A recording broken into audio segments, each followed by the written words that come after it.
Ayan, sa isang pinagpalang gabi po sa ating lahat. Welcome po ulit sa ating Prayer for the Nation. Ayan, so before we start, let us pray po.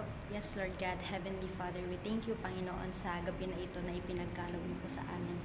Thank you, Lord God, sa opportunity na to, Panginoon, na makapag-share ng salita mo, Lord God. Lord, we pray na patuloy po namin itong ipasok sa aming mga puso't isipan, Lord God. And Lord, we pray rin po, Panginoon, na may lesson po ito, Panginoon, na aming madudulot sa salita mo na aming mapapakinggan sa gabi na ito. We thank you and we glorify you in Jesus' name. Amen. Ayan, so hindi ko na po patatagalin pa. Amen. Ang title po natin sa gabing ito ay His Greatest Love. Ayan, amen. So, pag-uusapan po natin, amen, ang pagmamahal ni Jesus sa buhay po natin. Amen.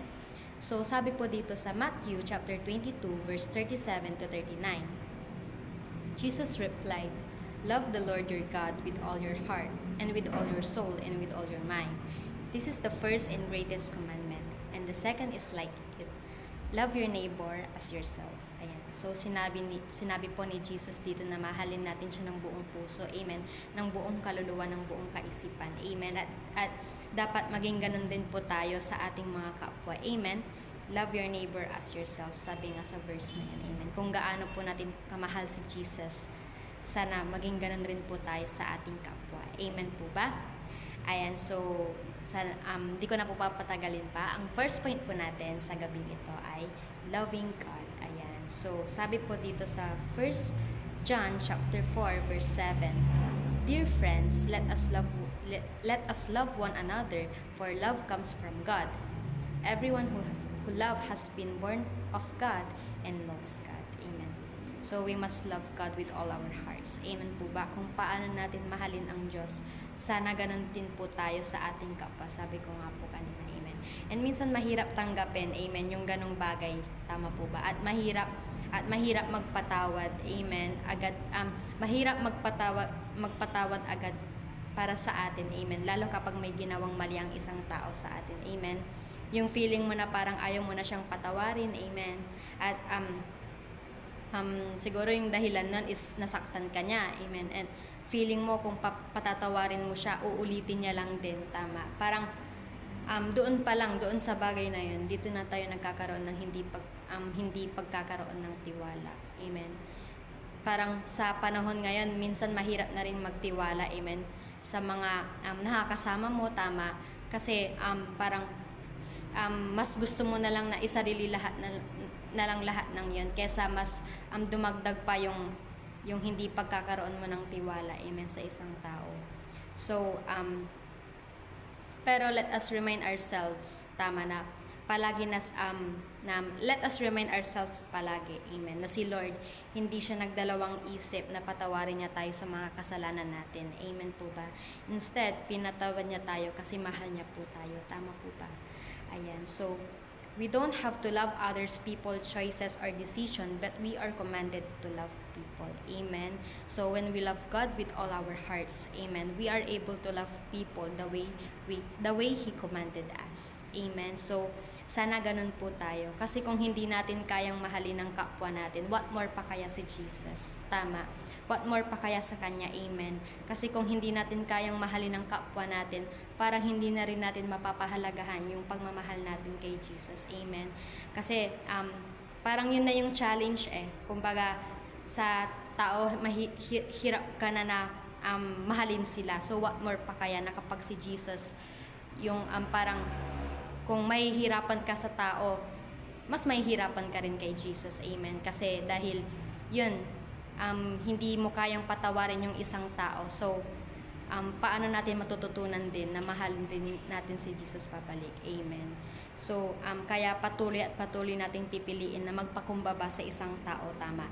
Kahit may ginawa sa atin ng mali, amen, piliin pa rin natin silang mahalin. Amen. So, yun, patuloy lang din tayong magpatawad. Amen. Kahit masakit sa kalooban natin, dahil nga Kristiyano tayo, amen, matuto po tayong magpatawad. Amen po ba?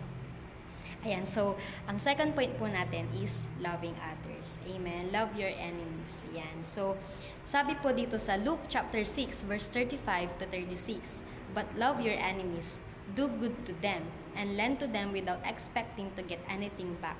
Then your reward will be great, and you will be children of the Most High, because He is kind to the ungrateful and weak. Be merciful just as your Father is merciful. Amen. So, we must love our enemy as we love God, because without God, there is no love. Amen. And without love, tama, there is no God. Amen po ba? Kung paano tayo tanggapin ang mahalin ni Lord sa ating kamalian, dapat ganun din po tayo sa ating kaaway. Amen. So, siguro as a short testimony na lang kung paano ko nga ba na-overcome yung napagdaanan ko last year, which is nung senior high tayo, tama. Syempre hindi natin may iwasan na may hindi tayo ina-expect na makakaaway natin yung mga isa sa mga naging kaibigan natin, tama. Parang syempre tinuring mo silang kaibigan, and hindi mo ina-expect na magiging kaaway mo pala sila sa dulo. Tama. Pero, yun nga, dun sa nangyari na yun, ni-remind tayo ni Jesus na magpagumbaba tayo palagi. Amen. Kahit masakit na yung sinasabi sa'yo, tama, nung isang tao, piliin pa rin nating wag lumaban, tama. At maging maganda pa rin yung trato natin or pakikitungo natin sa taong yun. Amen. So, kahit umiyak tayo ng ilang beses, amen, nung napagdaanan ko na yun, alam ng Lord, amen, na grabe yung iyak ko nung time na yun, tama. Kasi, parang nung junior high kasi hindi natin naranasan yun. So, parang naranasan natin nung naging senior high na tayo, mas worse, amen. And, yun, parang yun nga, ni-remind tayo ng Lord na piliin pa rin nating maging mabait, tama, sa harap ng isang tao na hindi natin parang nagkakaroon tayo ng misunderstanding dun sa taong yun, amen.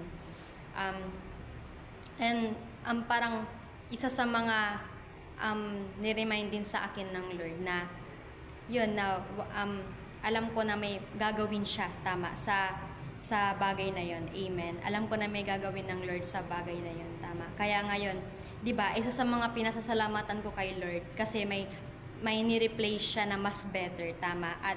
At yun sa ni-replace niya, amen, kasi kasama pa natin siya sa paglilingkod natin kay Lord, tama. Kaya kung nasaktan ka man noon, tama, dahil sa isang tao, magtiwala lang tayo palagi kay Jesus, amen, kasi may mas ibibigay siya na mas better, amen, sa bagay na yun, amen. Kaya may purpose din kung bakit nasasaktan, or may purpose kung bakit nasasaktan tayo sa bagay na yun is para may mas ibigay si Lord na mas better, amen. Kaya wag po tayong mawalan ng pag-asa, amen.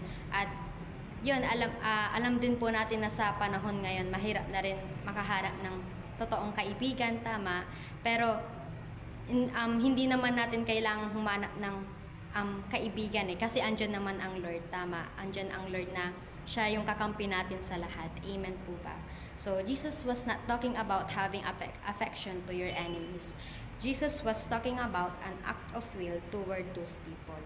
Ayan, so, as a conclusion po, ayan, sana hindi po ako mabilis. The more you come to know God's love, the more you'll be able to trust Him. Amen. So, yun, mahalin po natin ng buong puso, amen, si Jesus. Dahil tayo, amen, hindi siya nagdalawang isip na mahalin niya tayo, amen. Dahil para sa kanya, amen, deserve natin na patawarin, hindi natin deserve, tama, na patawarin niya tayo, pero dahil mahal niya tayo, tama, pinatawad niya pa rin tayo sa mga kasalanan natin, amen. So, sana ganun rin po tayo sa ating mga loved ones, amen, especially din sa family, amen. Kaya matuto po tayong magmahal, amen, ng buong puso. Ayan, so, yun lamang po. To God be all the highest glory.